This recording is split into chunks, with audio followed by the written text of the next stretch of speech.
All right. Salam, hello, and welcome back to Source OK. This is a podcast created to learn, understand, and demystify life in Africa and African lives. Today, I am joined by two wonderful guests. I am so excited and happy, and we are continuing our search for home. So welcome to Longing and Belonging, Somali Edition.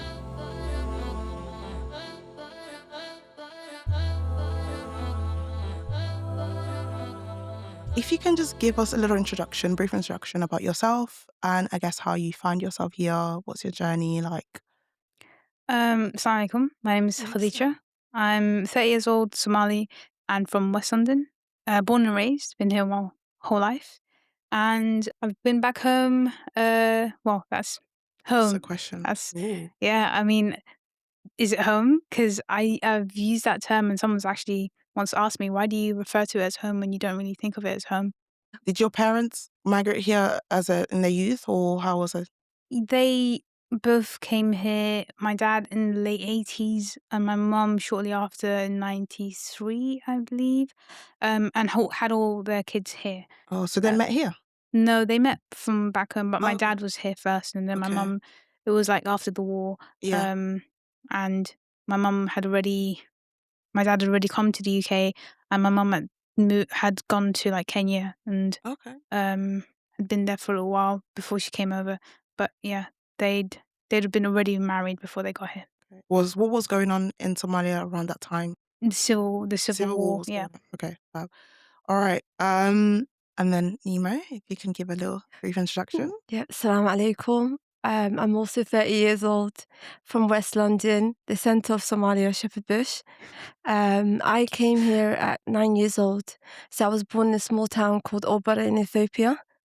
Um, yes, I've been here since. Spent pretty much 21 years of my life here. And I haven't had the opportunity to go back home. So I think that's one big aspect that affects my longing or what I identify as home, because I haven't had the opportunity to go back yet and to see. Yeah. Then okay. So we already delved into a little bit on what home is and I guess longing and belonging. But before we get into I wanted to kind of give a definition of what is belonging and what is a longing. The professor Yuval Davis actually argued that belonging revolves around an emotional investment and desire for attachment, with feelings of being part of a larger whole, and with the emotional and social bond that relates to such places. So when I ask you, do you feel like you belong where you are now, or are you longing to be somewhere else? What is your answer to that? I'm not longing for anything in particular. Like, I'm happy that to be living in London. Actually grateful that it was London that my parents settled in, not anywhere else in the UK. But London specifically. And I've gone back to Somalia and I didn't have a great experience there. So maybe if I had, that would be different now. But I I was also a lot younger, so maybe as an adult, if I were to go back now, I'd have a different experience. But if anything, what I would, if I were to long for something, it'd be somewhere I settle, can live, and not have to worry about a future, future generation, and me being able to be myself as in Somali Muslim without any sort of prejudice would be ideal. And I feel like that's the closest we have that is in London. But things are changing in the climate. as you- We Yeah. can talk about that. yeah, Yeah. So would you say you belong here then? If you're I not longing? I I believe so. People may disagree, but No, it's I about you. believe so. Yeah. Yeah. I think the younger me was definitely longing. Mm. I think I feel a lot more settled now, which is interesting because I went to a predominantly very diverse high school, and the area I live is also quite diverse. I see people that look like me, speak my language around me. But I think for a very long time, and I think that large part of that is because I came here at a young age. I had to learn English. I had to basically do a lot of things that I was not really used to. So I think the part of longing comes from that. As I've gotten older, a large part of my memories from my young age have also sadly I don't remember much. So I think there's a part of me that's still searching for something. Um, yeah. That's really interesting. So would you say that as you've kind of grown older, you've kind of assimilated yourself with the culture environment, Yeah. and do you feel like you had to like let go of your younger self to be able to fully belong a little bit more now? I think instead of letting go, it's more that the lack of opportunity to explore. Like I Mm, don't have anything to compare my experience because I've forgotten most of it mm. and I Oh, haven't gone wow. back. So all I know is London. Yeah. Like it's all I've grown up for. Mm. Yeah. Is that the same with your siblings as well? Like the age? A lot of them are born here, so for them this is home. Yeah. If you know, this is all literally quite a lot of them are born in the hospital right next to our house. Mm, So if they say home, they would yeah. definitely say London. Okay. Yeah. I think So upbringing and where you're raised is very Mm. it really like determine your I guess outlook as well. Because I also grew up in a very multicultural. In fact, I didn't realize I was an ethnic minority Mm. until my early adult life. mm, Because I grew up in a place where everyone around me is Asian or Somali or African. So it was. I'm pretty sure you could count the white people on, on your hand in our high school. Yeah, so it a little bit of a bubble, but Mm. it was helpful because my identity in that area wasn't like questioned, or I didn't feel like I didn't stick out, for wearing a headscarf or being black or anything like that. mm. It's interesting because, like, even though we're currently in the UK, I think some of the factors where you feel like, okay, you kind of belong is because of other people's diversity rather than like your own being. So obviously, because you're able to compare yourself with other people and see similarities and see some differences, you feel like, okay, I belong here because everybody is kind of different. Mm, But but one things that you were saying that things are changing. I think I was thinking like actually globalization is kind of like a spectrum. And I guess like the first few migrants is like, okay, I think I was doing some research and the history of Somali migration is actually in the UK is very, very long standing. I think the first few people started like in the 20th century and they were seamen working for the British Navy. So there's like three, four generations in. And I think at that point it was like, okay, they come here for help and work, etc. And then I think the spectrum goes when it's like it feels like it's too much. And I think that's what's going on here now, where it feels like, okay, it just kind of goes to the other side where they're like, okay, I think there's too many. And they are now starting to think, okay, what's going on? Why are you here? Etc. etc. And then do you now, because of different like the atmosphere that's going on, I think there's a lot of migration talks. Do you feel like your sense of belonging can shift because of other people's perspective of you? Or is kind of your sense of belonging stable? I didn't think it will shift at this point at my age. No, because I recognize that those who are shouting about this have problems with it are racist. It's clear that the reasons that they say uh, that they're against it don't make sense because migration is it, it boosts the economy. It's a good thing, and also a lot of the reasons people are migrating, it's because they're leaving poverty or war, or they're trying to get out of really terrible situations, and some of these terrible situations are a direct result of this country's interference many years ago. So it's it's no, I wouldn't say that it changes how I feel, Mm, um, but it can definitely affect people who maybe have recently migrated or who might not have been born here or something. Because again, because I think I've my identity and I'm a lot clearer on where I stand and what I believe. It wouldn't be shifted by people shouting. But if a government came into power that were going to put in laws or like policies that could affect me, then then it would be something that we need to protest against and be mm, worried about. I think for me, I think not in the sense that the same. I'm also 30 years old. I think at this point, my sense of identity and belonging is pretty stable. But I do think it can get also emotionally exhausted for constantly being told you're not wanted here and you don't belong here if that's what's been said. So then you might end up questioning yourself, question if you do really belong here. Um, but I think for me, maybe it's because I live in such a diverse area. Although I'm seeing these things on my TV, when I do leave my house, that's not my experience. It's like, would I move out of London and settle in Surrey?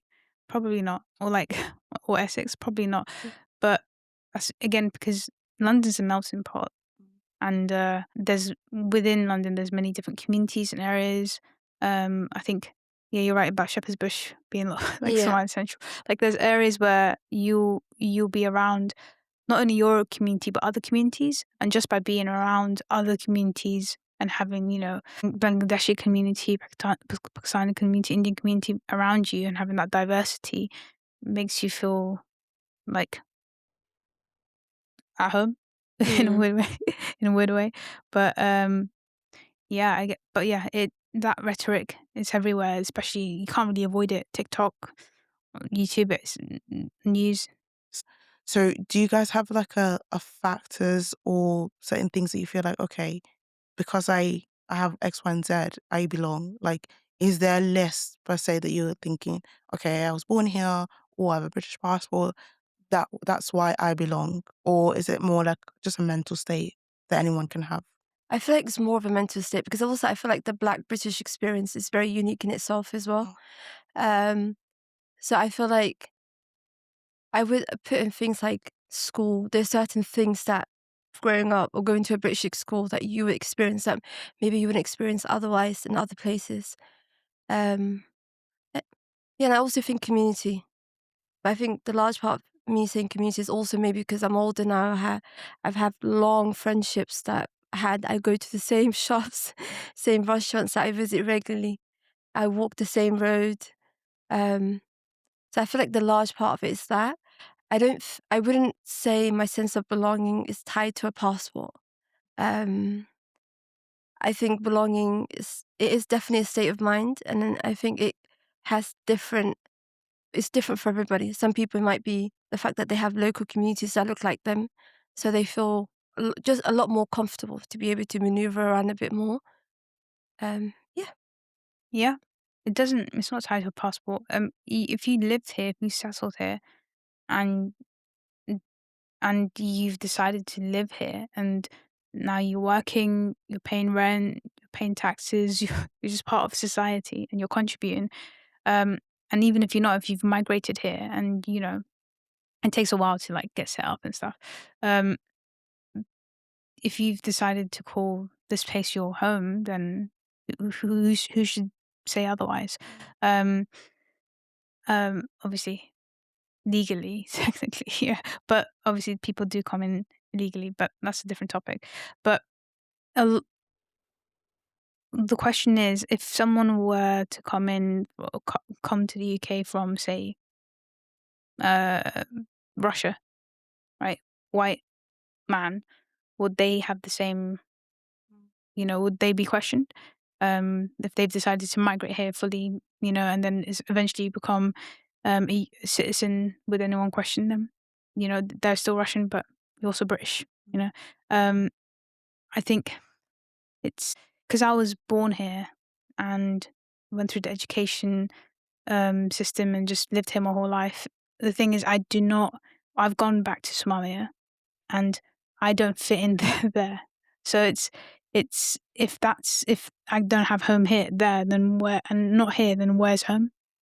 So I we have a completely different culture, and even my parents, I think, and I wonder if it's the same for you guys. My parents as well, because of the fact they've been here for so long, they also have they slightly different. They've picked up the UK Yeah. culture, and they are also kind of in between. So the I think they had a bit of a culture shock when they went back after many years because they left the country and they had this image in their minds of Somalia back in the 70s and Mm. 80s, and when they went to visit, it was very different. I think that shattered that image of theirs. But they also have a different culture, and we have a different culture, and so what is home if you know? Why do you feel like you didn't belong when you went? Was there like certain things that happened, or Um, literally everything. For one, I was constantly reminded by people there that I was from the UK. I was like, even when I was walking through the market, there were Yeah. people that were like, "She's not from here." Like people would be There's shouting like and pointing. there's a Yeah, running joke that they can tell that you're from abroad based on how you walk. mm, yeah. I went Yeah. through. I went through like a boot camp as well, like a quick like. This is how you walk. You have to. I was walking too quickly and too robotically. So that'll my teach you cousin, like none of she that? Yeah. had to. Yeah, and I even like had to switch up and wear the same um clothes that the Clothes, yeah. girls wear there, which is fine. But my walk was giving me away apparently, and had to go through that. But even with that, and um, yeah, it was they could still tell. But like, did that make you feel a certain way? Because you are from the UK. Yeah, because I didn't want to be called out. Oh, I don't. It's because people were shouting and pointing. Okay. It's and it felt like it wasn't malicious or anything, but it I didn't like being called out. Mm, Especially because I thought this is one place I should be able to like Yeah. blend in, but I couldn't blend in. mm, Um, which was interesting. And I was 12, I believe, when I went there. And there was other things with regards to how like girls were expected to, behave a certain way. The boys kind of just ran around doing absolutely anything that they wanted. So my older brother, really enjoyed it over there. But I was, you know, so I didn't. I found it very, very backwards a little bit. Um, those expectations. But again, that's because I was raised yeah. in the With UK. different expectations. Yeah, and even though my mom still had, tries to like raise me in a similar way back home because that's how she was raised, there was still things I didn't agree with, Mm, and I recognized, it's like this is just how it is. The girls are, they'll come with like bowls of water for people to wash their hands. I'm like, the sink's over there. You can just walk up and wash your hands. But so yeah, there's that, and just how long were you there for? Was it a little holiday? Or? yeah, but it was a long holiday, about just over a month, Mm. like, yeah, the whole of the summer, and if not a bit longer than that. But yeah, it was a good while, and I couldn't wait to come back. Do you feel like, so for example, the being called out thing, do you feel like if you had been there for longer, like say 2, 3 months, they wouldn't be able to call you out, and certain things you'll be able to simulate yourself a little bit better, and so your experience of that place might have been better. So do you think the fact of maybe it's not really short, but the stress, obviously you were here for 12 years. So being there for a month, there's obviously a shorter difference. So what I'm trying to get is maybe some of the experiences and the cultures that you've picked up from here are the reasons why you couldn't assimilate yourself as well, and because the duration was short. So do you think if you were there for a longer time, you'll be able to understand why they have certain practices, and you'll be able to assimilate yourself better, and they won't be able to pick up as much. Obviously, maybe if you started speaking, they might be able to, but then you feel like you can belong there a little bit better or enjoy your experience. Definitely would have been able to assimilate better, just because I would have had a better grasp of the language, Mm, and then I'll probably get that walk right. But there are things that I think fundamentally that I would still not be cool with. That obviously, being there would probably expose me to more as well. But who knows? I was also very young, so me going back now at my age for maybe a year would be completely different. Um, but my one wish was that I could learn the language like very fluently, Mm. and so I can cuss people out. But that might not. the main thing, that's it. Just But it's because needed. it's powerful. That's true. Do you do you see a future in Somalia? Like, would you? like you said, maybe go there for a year or something? No, not at this moment. I hope there is, because if I went, if I wanted to go back home, see this, I even say home because that's how I was raised. My parents said, home, Mm. when they refer to Somali. Now I say home, like, But you don't but I don't mean think of it, so no. mm, But I it's just now part of my it's just language. ingrained. Yeah. But if I did, I'd love to, because the country's beautiful, Mm. and I would Or love the to explore it. country itself or the people? Oh, I don't know about the people. But again, eh, I didn't have a great experience there. Mm, And there's still things I hear, like news from back home, that like, is it safe to go mm, back, for women in particular? Certain stories I hear that I'm, like, shocked about. Um but again, I do know friends who go often, to certain parts of the country, and have a great time. And I think, if you're coming back with a lot of, friends and family from, the UK, or like making a big group trip, it could be a lot more enjoyable. Yeah. And I think that would be one of the, scenarios where I could go and Mhm. visit, because then we'd be able to travel. I'd love to do like a road trip, but it would have to be like a really well organized and large trip, because some of the parts of the country is huge, but you need to know the right people to be able to travel safely around, have the right connections, and that's only possible if you've, you know, got enough people. And yeah, so I'd love to go back, and experience it as an adult, but I don't know if I'd ever settle there. I think it would be Somalia, weirdly, but I think a large part of that is because growing up, the sort of videos, pictures that I was seeing was from my parents' upbringing. Um, and when we have conversations, we refer home to Somalia. Um, yeah, but although, like, I mean, the language left me now. I used to be able to speak Habashi. It was a regular thing for us to eat food, Ethiopian food on the weekends. I think, yeah, I think I'm a bit conflicted on that one. I don't, yeah. But I think also for me, because I haven't had the experience to go back home, all I have to go off is the stories I hear around me. And I had a, I had, my upbringing, I'll call it a very Somali upbringing. My door was open all the time.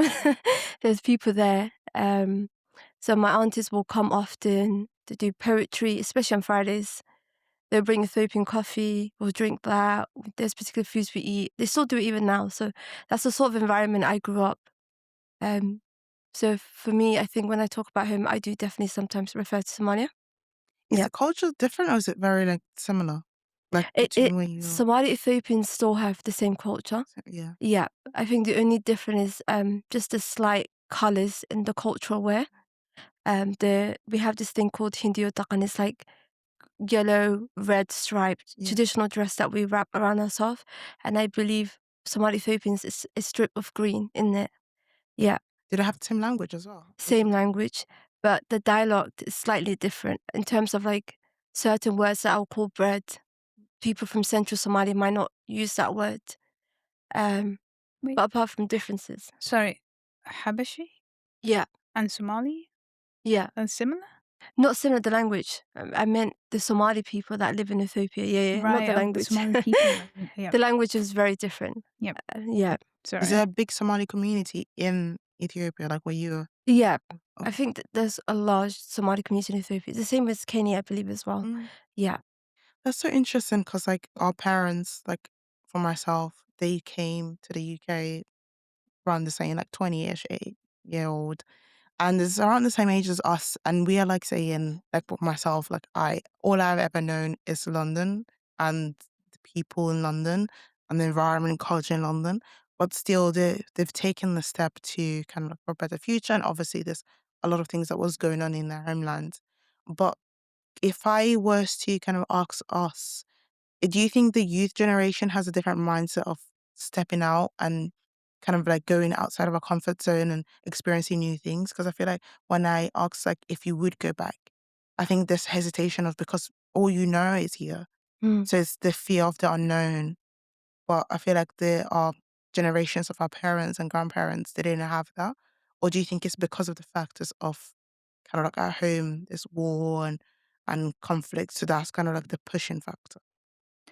I think stability is the biggest Mm. problem. Because if there was a stable government, and I think a lot of people would be migrating. My parents probably would have um, retired earlier and gone back if when all the kids are older and settled. They would probably move back and retire and enjoy um, being back home, surrounded by their family and seeing people that they haven't seen for decades every day. Um, but and I think until there is until there is like if there is a stable government, I think yes, it's more possible, and I would love for to be able to summer over there Mm. if there was, but since there isn't, why would we go back? Do you feel like, we were mentioning that here, like you see things in the media, especially about London and what's going on currently, Yeah. but when you go outside, you don't really see that. Do you feel like you can say that about Somalia, like, or countries or Ethiopia, that sometimes what the media portrays is not necessarily what's on the ground? Like sometimes maybe we are basing the fact of stabilities and government of what we perceived in the media, but Mm. might not necessarily be the case of what's going on the ground. I think, okay, for me, it would be difficult to comment because I've come here at a much younger age and I haven't gone back. But for based on, I think we rely on Somalis are a lot of people that rely on oral. So if someone happens to see something, they will call and share the news that way. So I feel like a lot of the things that we do know is from people back home calling or telling someone like this is the current state of the situation. Just to go back to the previous point as well, I feel like some younger generations that are around me are more keen to traveling. So a lot of my friends have moved abroad. They no longer live here. A lot of people also moved to Southeast Asian countries. So I feel like because we are naturally a nomad group of people, we do love to travel. We love to explore things. But I think for myself, it's not necessarily a fear. It's more so.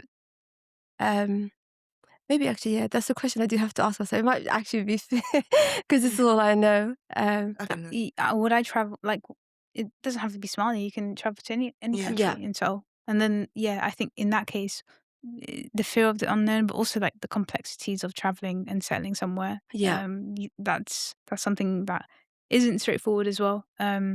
And then one thing that what I thought was quite interesting from your answers is that when I first asked about the UK and how you feel like you belong here, one of the key things was because of like you see other people that look like yourself and the similarities, and especially like you said Shepherd's Bush and there's a lot of Somalis in your area's community. So then I think one point that I raised in the other episode as well was, do we feel like we are surrounded by communities that we like that are similar to ourselves, and we feel like that makes us feel like we belong? So then if you take the same principle, wouldn't us being yourself being in Somalia or Ethiopia feel like you belong there because it's even more people that look like yourself and Mm. similarity? I would say it'd be a number of things. So from my friends that have gone back home, they said that the main thing they notice is we view time and our relationship with time here is very different. It's very fast paced. Things are set in a particular times. You have to be there. Whereas in Somalia, time Relax. yeah, it's much lower there because people take their time. So if they're having a conversation with someone, but they know they need to meet someone else at 2, they don't feel the urgency to be like, "Okay, I'm going." They will still continue that conversation, talk to that person, and then go. No one's upset about it because that's how everybody moves.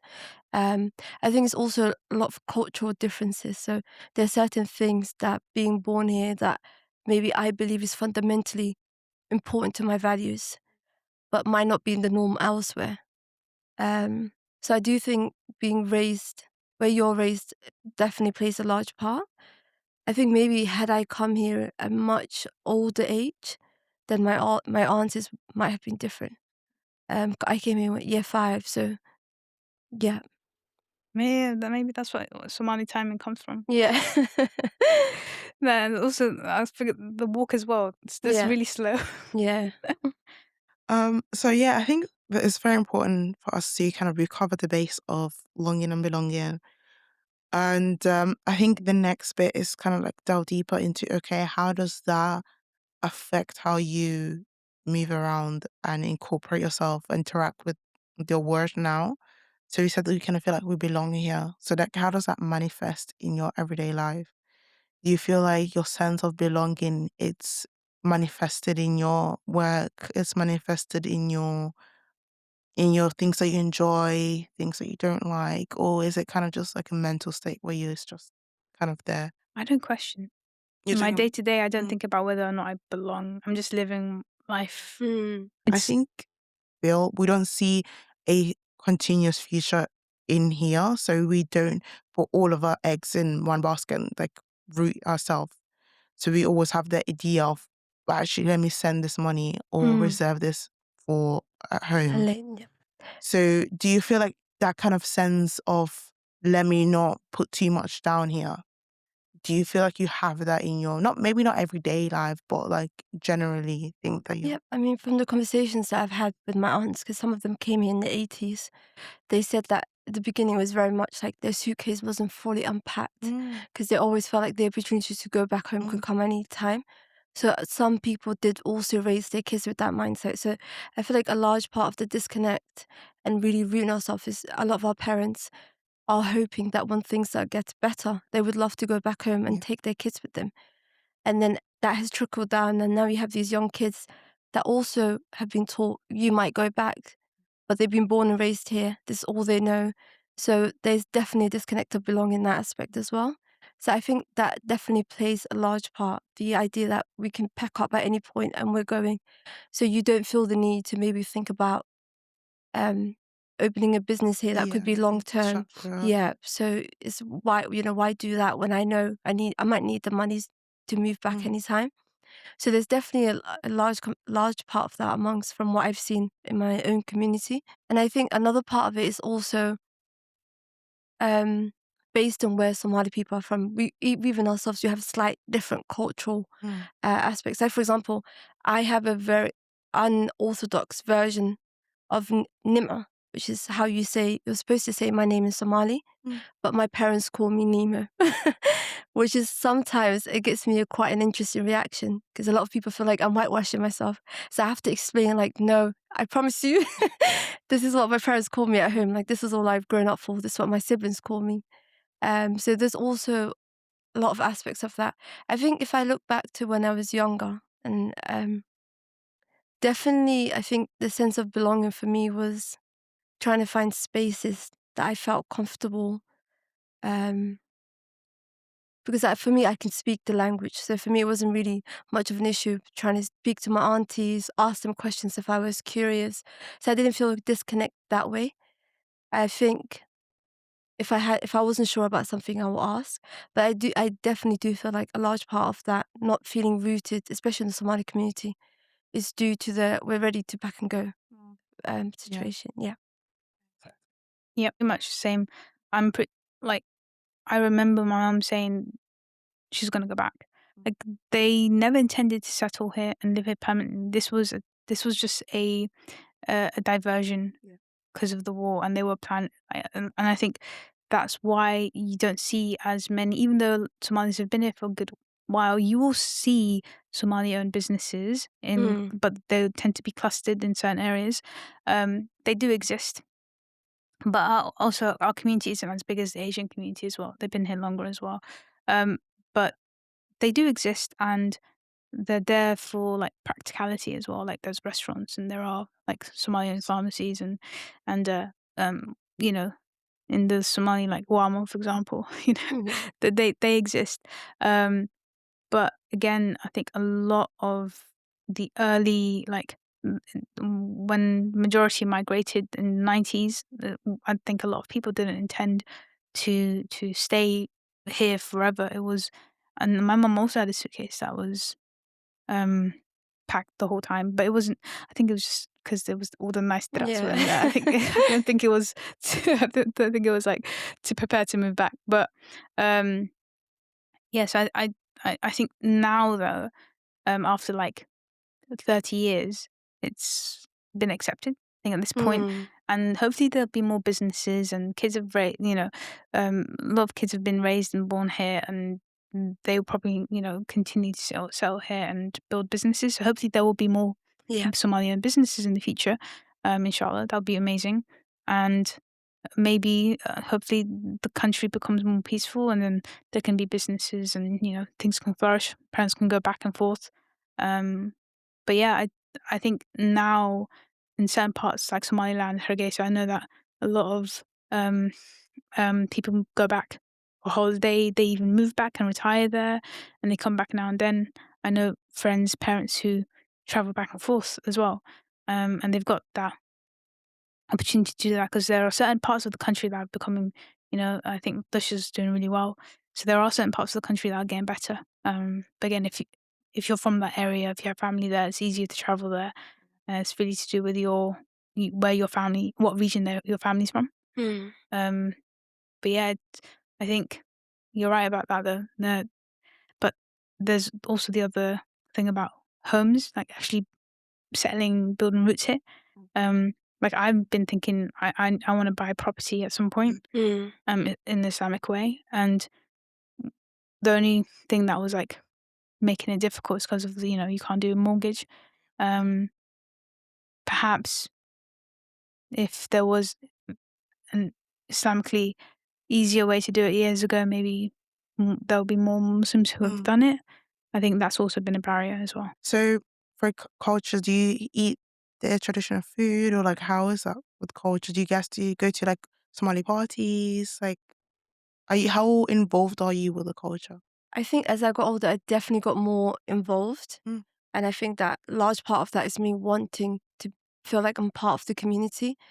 But at home, we eat very much, very Somali. In the mornings, like, there's this thing called anjera, it's like traditional Somali pancakes that I grew up eating that. The house also is very Somali Mm. because we burn unsi, Mm. incense in the morning. We still wear traditional wear at home. So instead of pajamas, we wear bati, which is like a long printed dress.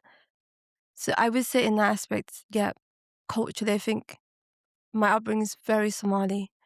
Yeah, even when it comes to the music, grew up listening to Somali music and watching Bollywood, which I feel like is a Somali trait. Yeah, pretty much.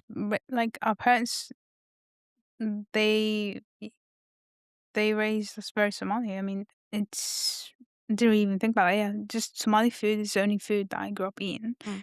And I had a lot of Somali friends. Our cousins' family would hang out, going to Somali weddings. I've always been surrounded by. There's been enough of a Somali population where I've grown up, but there's always been, and family as well. So I've always been within the culture. And funny enough, I live alone now, and I miss that because I'm not good at cooking Somali food. Mm. And I've been trying to find like recipes to try and make rice, the bris my mum makes, but she doesn't have like a recipe, so it's Yeah. That's mad. but the ones online are not the same. And like burning unsi, like that's like keeping like the culture. I think the tough thing will be like trying to keep that culture alive Yeah. ourselves and to continue That's continue my that. next question, Yeah. which was gonna be like, with a partner, do you see yourself having a Somali partner, or does it not matter? Like, what's your preferences? For me, it doesn't matter. Doesn't matter. Okay. Yeah. So then, when keeping the culture alive, do you see the importance in that or not? Because like I did a question on the other Nigerian episode, and I mentioned like how important is culture for you? Like, do you see a time when maybe culture just blends into like one culture and Mm. everyone's kind of the same, has similar names, etc.? Or do you just strive to keep it alive? Like, how are you teaching them the language, food, Yeah. etc.? I definitely have been thinking a lot about what preservation means, Mm. especially for the culture, because now there's definitely been a shift. So, but for me, I definitely see it, me trying to preserve it as much as I can. At home, one of the things we do is like we all do. For example, I can speak, but I can't write Somali. So Mm. one of the things we do is really making sure I learn how to write. Mm. And my mum tries to teach me a lot of like old traditional poems, which some of them you can't find them written because it's been passed on Yeah. orally. It's something she learned, her mum learned. So I would try. Ideally, I would like to pass that on if I were to have kids. That's something I'd love for them to know. Those poems, there's like these particular stories that we grew up with. I would love to pass that down. And I know a lot of people don't like the look of a Somali house, but I would love to keep that going. The loud curtains, the loud covers, the pillows, you know. When I was younger, I really didn't like because there was so much chaos in Yeah. the interior and just as much chaos, the amount of people coming in and out, Mm. dropping things off. My aunt runs a joke that she says, my house is very much a community centre because there's always someone there. 9 a.m., someone's there. 9 9 p.m., someone is there. But I think the older I got, the more I realized that's part of community. That's how you Yeah. stay alive. That's them checking on each other. That's them showing up for each other. And I feel sadly, I don't know if that sense of community would be able to be passed down to the younger Somalis. Um, I know myself, for example, I would not be happy with someone turning up unannounced at like 9 a.m. in the Yeah. morning. I'm definitely Yeah. not opening that door. But I do think that's something we have to think about. What does preservation means? Which part of the culture are we willing um to preserve and really pass down to people? These are definitely conversations I've been having, and it's great to see because there's a lot of organizations, Somali organizations that are now working on archiving and preserving the culture. They do like Somali classes, which is really nice. And I think it's great for parents who maybe don't speak the language to be able to have that weight off themselves so they can take their kids down. Yeah. I do think the culture that we have, it will always get diluted Mm, if you do not make, the effort to, especially if you don't have a Somali partner, it will get diluted. But it's been diluted already by the fact that we've been raised here. mm, Um, so it's like the fact that I'm not fluent in the language as well, even though like I can converse with my parents a lot more comfortably in Somali, but I will stutter and completely forget it if I'm speaking to anyone except them. So I don't know what I'm speaking to them in. Um, but yeah, that it like if I were to have a partner, ideally Somali. Key thing Muslim, ideally Somali. But Alif is what my mom says. Like you yeah. That's a never good know. way. Yeah. So, but so yeah, in those situations, yeah, you'd want to keep because it's a part of your identity. It's who you are. There's things that we love about our culture as well. That it's I don't want to give up Somali food. I'm sorry, Mm, you know. So yeah, it is important. Mm. I think this kind of topic of longing and belonging first came to me from this book, Salutation Road by Salma Ibrahim. And she kind of goes through a search for kind of like what it means to be home, what does home mean to her, etc. And in the book, she goes through this parallel universe where she's able to see herself in Somali and see how her life would have been, and then mm, she'll able to compare it with her life now. So my question to you guys is, how or what do you think your life would have been like if your parents never came to the UK? Do you think it will be significantly different? Would you still be Nemo? Would you still be Khadija? Would it be like completely like unrecognizable person? mm. I definitely think it would be very, very different. Mm. Very different. Um, Probably married much earlier. That was Yeah, something that yeah. Nim said as well. Because here, very much my mom emphasized on like making sure that I'm comfortable, I've got my education out the way, and then I get married only when I want to. Mm. But I think definitely being back home, there would definitely be a lot more social pressure. Mm. You know, you mentioned that even when your parents went to Somalia for a holiday, they even felt like they were slightly Yeah. not So the belonging. funny thing, my mom went back in 2016. But prior to that, before that, when we all did a family holiday, that was like 2007. So we were all very young.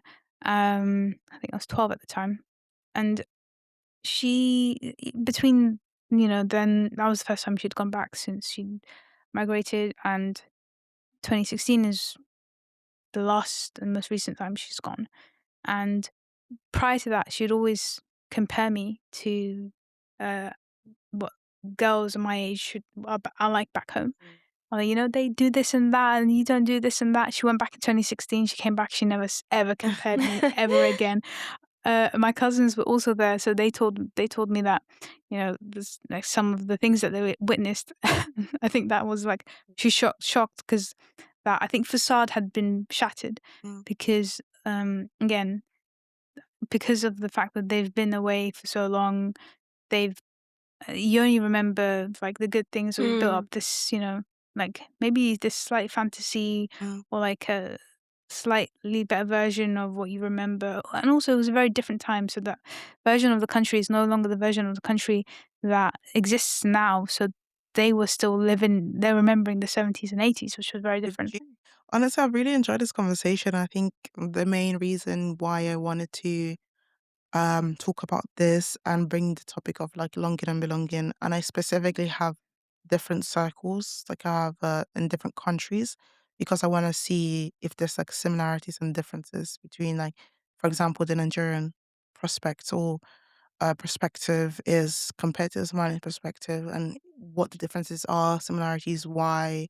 And oftentimes I try to have people from like not different cultures, but like backgrounds. So mm, like yourself, you're were born in Ethiopia, so that might have a different view, like aspect on how you view things. Um, so it's really interesting. I just find this fascinating how I guess we live currently in the UK, but our perspective of life in the UK and what it means to be in the African diaspora and what it means to be Somali or Nigerian or Sudanese, whatever, is different to us. And it's really interesting to see how I guess it differs from our parents to ourselves and then in the future to our kids, and how that kind of progresses on, and what it means to have multifaceted like homes belonging. But just the last question I'd like to ask is kind of like, what action points do you have for either for yourself that you would like to take on after this conversation, or for the listener that you think, okay, like as a listener, I think you should look into this, look into that. Sorry, Yeah. keep the culture alive, Okay. if you can. For myself, I'm going to try and mm, attempt or to continue to attempt Somali cooking. The thing I think I've perfected is malawah, but Yeah. I need to, try, be more adventurous and try other things. So yeah, that and like don't feel if you feel like you call this place home, call Somalia home. Home is home. It's whatever you decide. I mm, don't think you should care too much about what other people think should be your home, so much as home is a place and a feeling, and what you can choose to think that Somalia is home, and if it is amazing, I I, I hope it to be home, a place where I can call home maybe in the future. Who knows? But yeah, I think my takeaway is just, try and keep the culture alive if I continue to live here my whole life. yeah, I think for me as well, definitely engaged in a lot more preservation of the culture. I think for me, it would be good for me to go back and just to see how much things have changed, and maybe my perspective might change after I come back, you know? Thank you so much for having us. It was Thank you really so much nice. for having us. We had a great time. Yeah. Thank you for listening and being here. I really enjoyed myself. I've been your host, Zainab. And if you enjoyed the episode, please leave a review, like, and share it with your community. Until then, Sorrow It's Sake. okay. Yeah.